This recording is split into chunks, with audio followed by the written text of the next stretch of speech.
first and foremost I would point out is that you need to build a strong information strategy. So many institutions concentrate on an integration strategy. They think about how am I going to get information from point A to point B.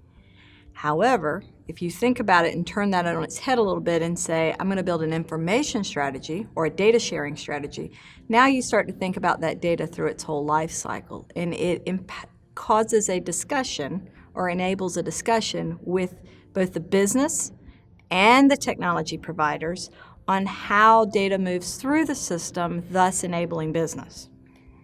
So when it comes to business process, institutions really need to be thinking about where the opportunities are that they can take advantage of improvements and streamlining their operations. So for example, one of the areas that is a good area to find those opportunities is systems that were developed years ago, oftentimes automating manual processes.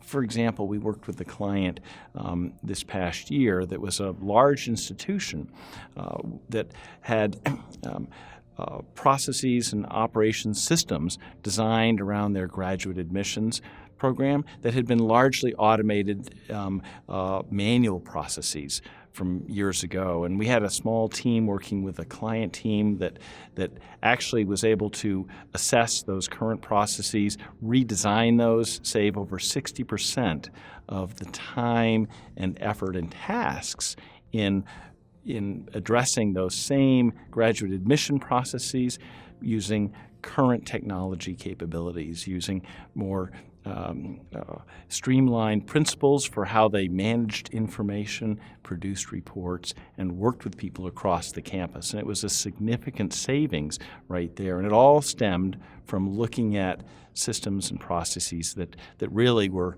had become out of date. It's going to sound very simplistic, but you start out with identifying the pain points.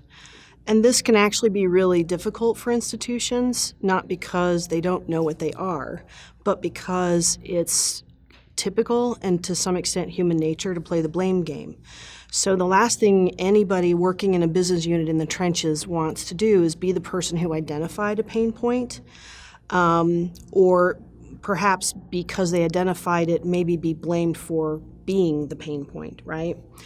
The next thing is that often folks who are working in the trenches and they're very comfortable with their jobs, they know exactly what they're doing, how they're doing it, they don't want anybody to touch that because then, that disrupts their daily work-life balance at times. So you really have to challenge when somebody says it's fine, because fine isn't always fine at all. So challenge fine by asking how long things take. You got to ask these key questions. How many of these things are we dealing with? What's the 80-20? What's the low-hanging fruit? Where are we spending a lot of time where we don't necessarily need to be spending a lot of time? You also need to make sure that you're aligning your changes with your goals, with the goals of the institution. So that can also be very difficult, but you got to do that, or you may be spending time and effort where it doesn't benefit the institution as much as it needs to. I would suggest that they look at, I think, four areas. One, situations where they have multiple systems involved and they're really having difficulty identifying a single source of truth. We deal with a lot of research institutions, and you have academic departments and auxiliaries that maintain their own systems. Second, I think there are situations where you have multiple people involved that need a comprehensive perspective. For example, in dealing with a student, sometimes you have individuals who have only a partial glimpse of a student's background or information about that student, and you might need to bring that together. Where you have transactions or processes that people perform infrequently, they often forget how to do those, and so they have to go back and relearn that process. Examples of that might be onboarding students, student workers, might be travel for a faculty member.